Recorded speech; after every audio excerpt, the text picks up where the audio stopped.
Welcome to the Mental Health and You podcast. This podcast brings you information and advice from across the Norfolk and Suffolk NHS Foundation Trust, with a range of teams, services and those who use them sharing their experiences and wisdom with us every fortnight. So I'm Oliver Hockley. I'm a psychologist that's been working in Wedgwood since 2019. I'm Caroline Wistow. I'm lead occupational therapist and a social and therapeutic horticultural practitioner. And I've been here since September last year. Thank goodness, because I don't know what we would have done without you if we suddenly had a garden and then thought, oh my God, we haven't thought how we're going to manage this garden. And I'm Catherine Falk, and I have been at Wedgwood since December 2017 and working in the therapy team since October 2021. Yep. Yes. Sorry, Ollie. No, it's just because it was. There's a lot of windows that open out to that therapy garden, and a lot of the shared spaces, the consulting rooms, and it was. It's always been through the mesh, looking out there, and you're seeing the rabbits and you're seeing the squirrels, and quite often I would use the rabbits and squirrels for a bit of distraction in a difficult session, and it just was looking out there, and I'm quite a keen gardener. I like to sort of potter around the garden at home, and it's a big part of my well-being is to have a space to just potter and move plants and do things. And we were just having a conversation just about how the ward just didn't at that time have much in the way of activities and and it was very run down, and it still kind of is in some of the internal bits. But I just kind of thought, wouldn't it be lovely if we could go out there and do something while we're talking? And that was the very point at which the idea started of, wouldn't it be lovely to have a therapy garden? Now, I have to be honest, when I thought therapy garden, I thought 4 raised beds bashed together, leaned over on the top of the soil, a few little tools, and let's have a go. And it was really interesting to see how, as the process went on, particularly the early part of the process, which was a lot of people telling us, oh, it's the NHS, that won't happen. Oh, it's the NHS, this stuff won't happen. And in the first 6 months to a year, there was a lot of opposition, difficulties that felt unresolvable. But all the way through, the leadership structure of Wedgwood have supported us that this is worthwhile. And the leadership structure, Tracy Holland, Peter Henson, people that kind of have supported us all the way through it, held the line and kind of listened to why we want to do this and helped. But for me, I think the hardest part of this process was before the landscapers started convincing people it would even happen. And I think that it was very easily knocked. There was lots of it. It was Catherine had to do a lot of defending of what about this and what about that. And it was so hard for people to conceptualize it positively. I felt that was our biggest challenge at the beginning. And I think that as the garden shaped, that all got forgotten about. But I definitely remember that as our biggest challenge, was holding the hope, not feeling run down by the negative views until something physical was observable. And I think for me, that I didn't quite see it like that because I wasn't, I think, exposed as much to it as you. And I also, the more I'm challenged, the more I'll need to prove that whatever it is to be done. I actually think when I look back, I had to do a report to one of the funders the other day. And one of the questions on it was, what would you have done differently? Which I thought was really interesting, because most of the reports, they're just asking for what have you achieved with our money. Which did make me think, and I sort of came up with nothing, because all of it led to the next thing in the journey, even if it was particularly actually if it was stuff we learned about how to deal with other people, who to bring on board. And but I also think, I suppose, me being quite naive about the NHS, I didn't really, I've always had a commercial working knife, and so I came to it with a different approach, and I didn't have the these things can't be done. But it was really, and it took you a long time, didn't it, to even before we even started that, to actually get permission to use the space. Yeah, it was a lot of canvassing and kind of expressing, the idea, and the idea again and hooking it into, and because I think it would have felt very different if we'd have had someone like Caroline in that was already a horticultural therapist, we would have been able to link that stuff to what we were going to do.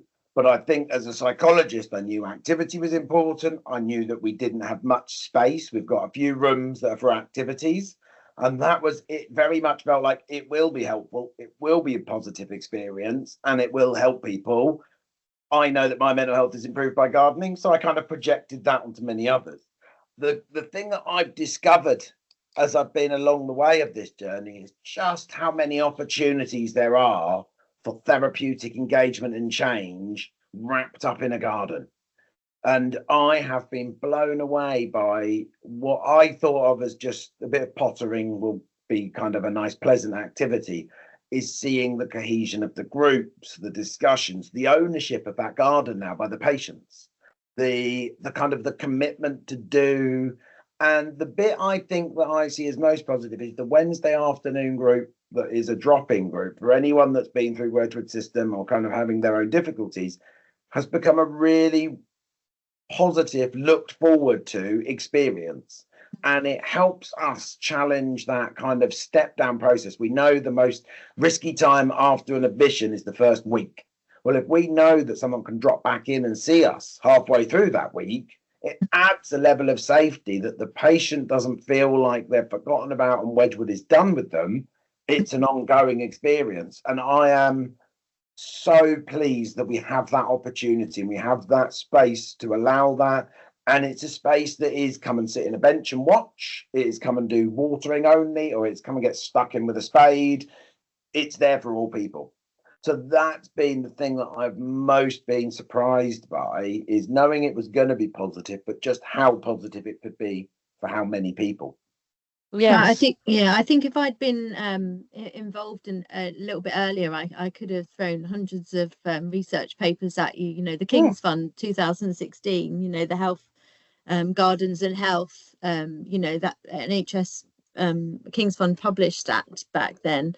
You know, Ulrich, the benefits of you know, gardens for health and well-being, you know, back in 1999. So there's plenty of evidence. Well, we have that one of there. His quotes in yes. our one of our fundraising documents. Yes, just the view from a hospital environment to a green space promotes health and well-being. So I mean, there's plenty of evidence out there, but I mean, actually you know, it's good that we see that now, don't we? We see those benefits for people, and there's so many benefits, aren't there? And I think I mean, I was thinking we go back over the sort of the fundraising, building, everything else timeline, but actually that's kind of, we have a garden, and actually talking about what's happened since November is probably the most interesting bit, because from November we had a garden, we planted it. That was a bit scary, I thought, because we suddenly had 2,000 plants, and that was the bit when everyone else, the landscapers, had left. And 11,000 bulbs. And then I stepped back and thought, if Caroline hadn't been here, but for me, that was a really exciting bit, I think, because when I came for my interview, it was just a green wasteland at the back there, and was looking and I just thought, then when I just thought, oh goodness, you know, I hope this is everything that they really want it to be. And then coming back, and I'd come back just after the landscaping had been done, and it was just really exciting. That, you know, it was a really exciting time, and to get the patients outside with us, and them, you know, being part of developing the garden that they, you know, are now using, people using the skills that they've had from jobs that they've had in their lives, learning new things out there.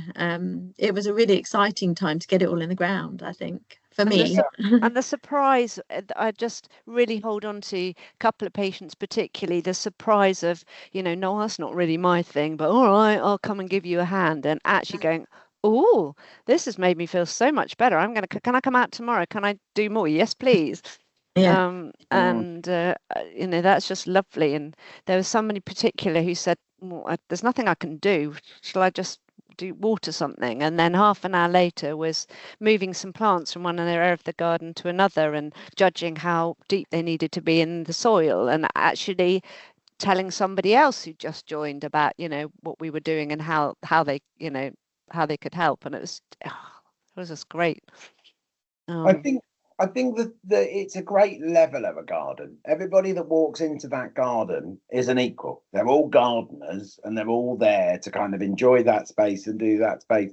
And I think what it's really helped us is that sense of how do we just, talk while we work, shares things, light-hearted. And the thing that I've not been surprised by, but really pleased to kind of see is the respect everybody has for that space. In all the time since it opened sort of November when it first was kind of thing, there has not been any incident of that space being disrespected. And I think that's a really powerful thing to recognize, is that people, and we have a transitioning population, they come and they go, but each person coming in has bought into this is a space that is there to be looked after, to be engaged with, and it's been lovely to see that. And I think no, go for it. You've made that point, Caroline, haven't you, on more than one occasion to people about the the risk of what it means when they come out in the garden. Yes, yeah, just that on the ward, risks are have to be managed very well, but actually when they're in the garden environment, people have bought me bits of glass that might be in the soil, because obviously we didn't remove every single bit of glass out of there, but actually patients hold their own responsibility for keeping themselves safe in the garden. But the garden is that environment. It's a less pressured environment than the ward. It's a natural, calming environment, and restorative. It's not. It doesn't. That's not the first thought on a patient's mind when they go out there. It's about being in nature. It's about connecting with nature. Just being in the flow of and having that freedom to be outside. So we haven't seen any incidents or anything that's happened out there that everybody was very concerned about, I think, when the garden was under construction, but we just don't see that. No. And I was reflecting on maybe how the garden design has the stages of kind of, the more wild area, the fact that each part of the garden might fit a need at one time. That's that really clever design that Mia did, that everybody has got a bit of a space no matter where they are. If they can't tolerate the groups and the formality of the kind of the allotment end, they can sit in the lookout. So I feel that the kind of the clever design has actually helped and supported that. But I think that it's having that space, that just the wind. And I was looking out the window just today and going, wow, all the flowers are up. It's really pretty at the moment, isn't it? The flowers are in full bore. The sun garden, I'd laugh because I don't think I'd ever picked up that Mia called it the sun garden. I always thought of meditation meadows, and Caroline started calling it the sun garden. And where did that come from? She said, well, that's what Mia calls it. Now it's like there isn't another word for it. I mean, it is absolutely a sun garden. And I think that's the thing with the garden being designed how it has. It's been based on the Swedish design of a rehabilitation garden, the Island Garden. And it has different rooms for different parts of a patient's journey. So as you say, the lookout at the top is when people come to us initially, they're very poorly, they can't engage with others often, and they want that privacy, and they want just to be connected to nature and away from the ward sometimes, and it is a real restorative space. If you sit there and the shelter is kind of hugging you from behind, you wouldn't know that you were in a mental health unit. You wouldn't know that at all. You look out onto the heath, you see the huge cedar of Lebanon tree there, and you are absorbed by nature. You hear the bird song, you see the squirrels and the rabbits. You are in nature. And then of course the sun garden is sun garden because it's the place where it gets the most sun and that's why we have all the beautiful flowers out there now. I don't know about you, but I have a bit of a problem when I'm having a meeting with one of the patients up in the lookout, and you perhaps allow half an hour or whatever time, but I look at my watch thinking it'll probably time to go in soon, and it's gone half an hour beyond that time. There's something we decided yesterday, a couple of us, that time actually works differently up there and it's quite dangerous. It does in the garden. Even in the garden session on a Wednesday, time runs away with you because you're experiencing that flow, that sort of flow that you when you're gardening, that mindfulness. We keep encouraging patients to be mindful, but actually when you're in the garden you are mindful because nature commands that you are mindful, because you're observing nature, you're looking at the plants, you're looking at the ladybirds, the how the leaves are shaped, how the roots are. You're being mindful. So time runs away with you. So maybe we need to extend our sessions. I think some of our patients would be glad of that. Actually, we see a lot of people wanting to volunteer their time in the evening when there's less staff on the ward, they have less to do. Yes, and I think that is something I'm chewing over, is because I still get people who I feel know everything about the garden and staff wise, and going, oh, is it okay if a patient goes out, or is it, and go, yes, this is for everybody here, it's an open garden. There's space. I wonder if that's because what this garden is so different to the mainstream model of what an acute unit is, and the early design challenges, safety challenges were because the kind of the restrictions, the ligature freedom, all of that kind of risk stuff that we live and breathe and live in fear of making mistakes in. The garden is the opposite, but it's not the security, it's not the safety that comes from the build, it comes activity and the enjoyment and the pleasure, and people are less distressed in the garden, so there's less likelihood for risks. And I think the fact that it is so different to the sterile needs of an inpatient unit, quite rightly, it's almost hard for people to get their heads round of how different it is just walking through one door. Suddenly you're out there, and it is a natural space that is there for everyone. I think it actually builds a really good case for us to change the ward environment for a more natural environment. Yes. I remember how many risk assessments there were for a water feature, so let's just keep going with the garden for a little bit longer. It's nice when you say to people, would you like to meet inside or shall we just pop out? And they go, oh, let's go outside. I just find, and I love it when you're out there and one of the nursing team will just come out for their break, and I just find sometimes just for 2 minutes to go and sort of walk around the curves of the path and then go back in. It's like, time to breathe. Patients that can have their dog come and visit them because suddenly that unconditional love source that you can't see when you're in the ward so much, knowing that they've got that space, children can run around it, children can enjoy that garden safely. It is another visiting space that I think is as far removed from my loved one is in a hospital as you can get. And even I think even the building looks more attractive, within that context, the garden context, than it used to. It's not the most, but I remember when we were planning it, looking up at those rows of air conditioning units and going, oh, they're just going to dominate whatever we have here, and they don't dominate at all. It's it's actually all part and parcel of it. And it's, I suppose, how we move forward and get more people making, optimizing the use without overdoing it. And I think one of the lovely ideas I've been really pleased about is lots of other people in NSFT now are turning small spaces into something.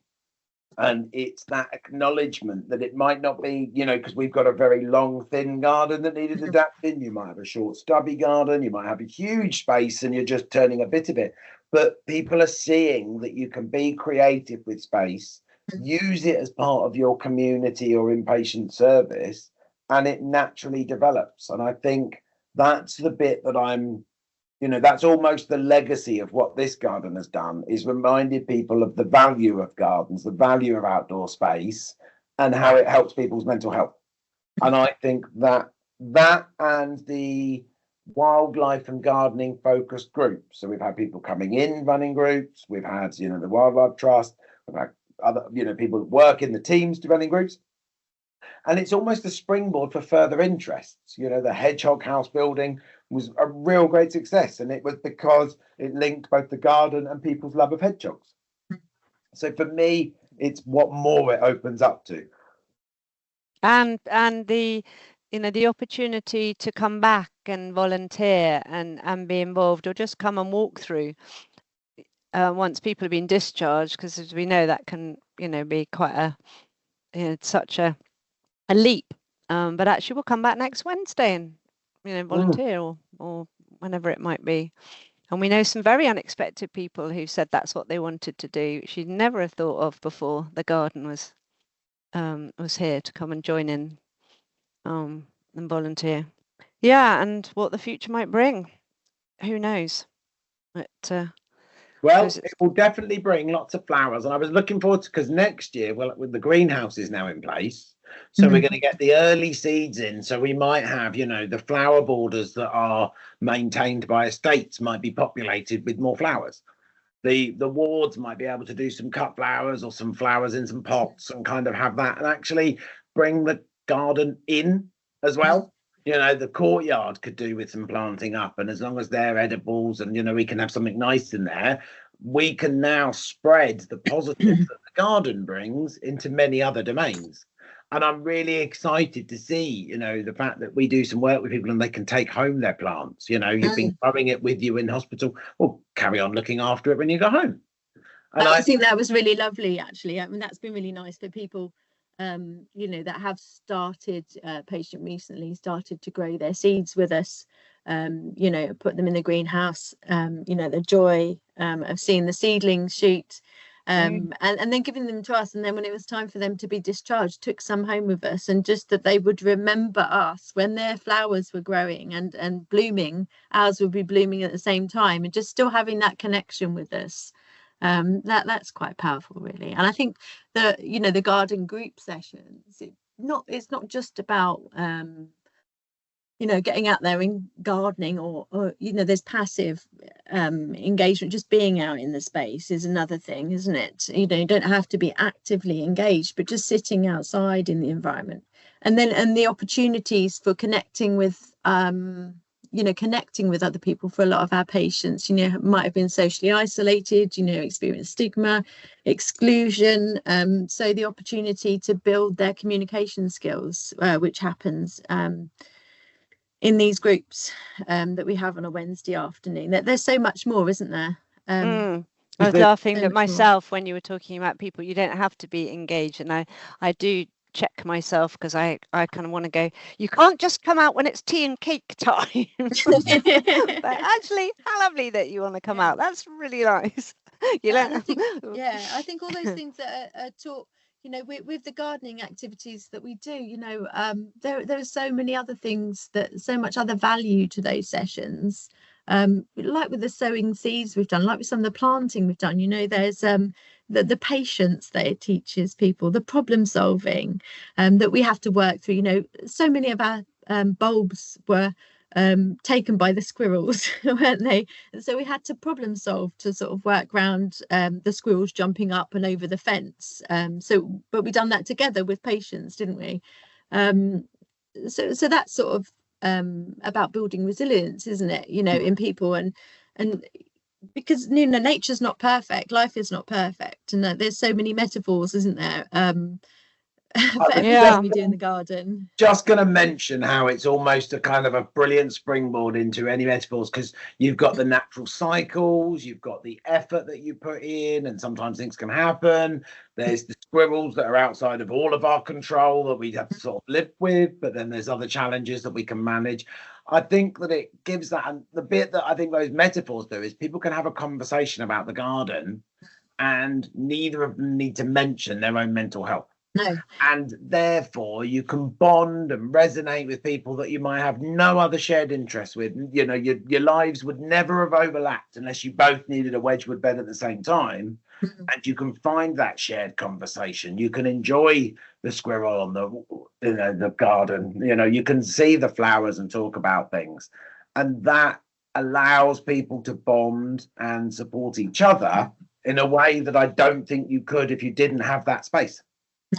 And it reflects life, doesn't it? Because life is that natural process, and it's that's what connects us to the earth, isn't it? Is that it's the garden is that life force, the same as we are that life force. So it is connecting people with nature, isn't it? And going all through those things, through the different seasons, through our ups and downs, the problems we come across, that we have to resolve, or so I think, for me, I think, people are more open to discussion out in the garden as well, aren't they? We'll just be chatting away, and things that, because it's a freer environment, we talk about all sorts of things out there that might not have gone on in a therapy session had it been in a clinic side room. So it's a much freer space for our patients. There was what was the Saint Hildegard, was it, that Sue Stuart-Smith was mentioning in her speech, who so many centuries ago was way ahead of the times on the link between nature and the human spirit, and how important it all was. But then Sue was talking effusively about all that, and then said, but there will of course always be slugs. And I thought, that's great. Yes, in all our lives, of course. Yeah. There will. That's like my sunflower, which was winning the race because none of the others had come up, and I was being accused by one of our patients of going and feeding it, and that was doing really well, and suddenly the next day that was it, chopped down. But it still might rise again. What we need to do, get that hedgehog house in there and bring some hedgehogs from the outside to eat the slugs. All the hedgehog houses then. All of them in and find an army of hedgehogs. Yeah. I wonder if one of the hedgehog hospitals would be interested in releasing in our garden, and we just put out a bit of extra food to make sure it's okay. Yeah, that would be a good idea. I like that idea. And we have got an army of a little, they look like sort of tanks lined up of Wedgwood hedgehog homes, Wedgwood hedgehog homes, ready to go out there. Yeah, I saw one on the way home last night, and I thought, that's what we need in our garden. And because they can't get in because of the fence, can they? So aren't they small enough? Someone else mentioned that, but maybe we need to look at that. There we are. As you need as the hole, because I've put one in my fence recently. 13 centimeter squares is a hedgehog shaped hole. Yeah, but that's rabbit shaped as well. Yes. Yeah. That's the balance of recovery, isn't it? There's good bits and there's less good bits. Yeah. And there was that lovely bonding of two patients who were working out how to build that extra fence when the rabbits were using the trunk of the tree as a ramp and then jumping over the top of the fence into the garden, which I thought, good on them really. But that was lovely to see them working together to build an appropriate extra bit of fence. It is all lovely, and it is, but just going back to saying, my lesson was kind of at the end didn't really think about this bit, and thank goodness Caroline is here, because we have a garden, and of course that's the beauty of it. They need nurturing like we all do, and absolutely. We are nurturing it. Came out when we thanked the people that donated to the project, and how people from lots of different, from trusts, from companies, from local companies, from the council, everyone has an experience of gardening in some way, shape or form. And therefore, I think it was a project that more people could kind of see the value of it and the benefits of it. And as we were going around chatting with that and the opening one, everyone's got some experience of enjoying nature passively, no active, just sitting on a chair and looking at it, all the way up to managing it, shaping it and designing it. So I think I'm really kind of pleased that we have this space now, because there's a conversation for everybody, and we just have to work out what level their interest in gardening is. I haven't had anyone they might decline the interest in gardening, but they don't decline the interest in sitting in a nice space and relaxing. And watching the Tai Chi happening in the sun garden is just a lovely experience, isn't it? With our patients from the older people's ward that come out, on a Monday afternoon. I mean, that's a really lovely intergenerational thing, isn't it? Yeah. And the gardening, the garden sessions as well. You may have people who are not able to bend down anymore, but they certainly have the wisdom of having gardened the whole of their life, which they can then give to the younger people who may not have any idea of how to plant seeds and what depth to put them and all the rest of it. So Yeah. That's really lovely. I think for the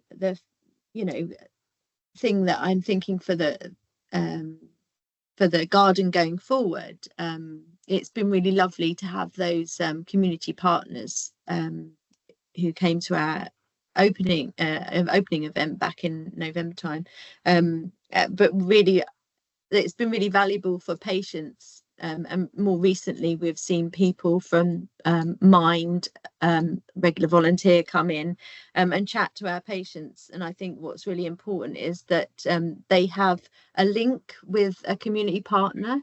Yeah.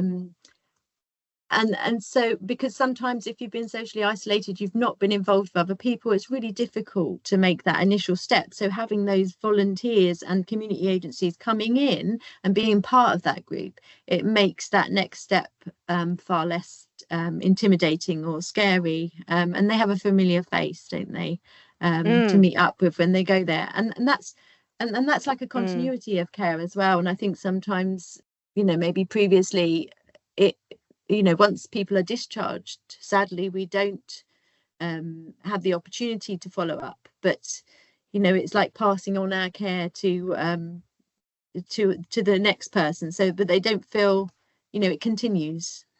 Yeah, because that you taste it, the garden experience, and then you carry it on. It makes the transitions much, trying to much easier. A new experience. They might meet the person from Mind and then meet them again. I think that's something that we know. Activities that are started in hospital will be more likely to carried on, but it's about getting that starting point, getting that thing where there is enough enjoyment that you want to do it again, but also there's enough structure and social support that you get all the benefits of that connection. Yep. Yeah, absolutely. And I'm very excited about our new relationship with the local social prescribers. I think that's going to be a really good next step in building the volunteer program. And we've already got some people coming in, I think next week, haven't we, to see what it's like. I think that's kind of a good place to finish, don't you? We'll talk about the past, present, and a bit about the future. And well, there we are. I don't think there's any particular way to finish off these things. Over and out.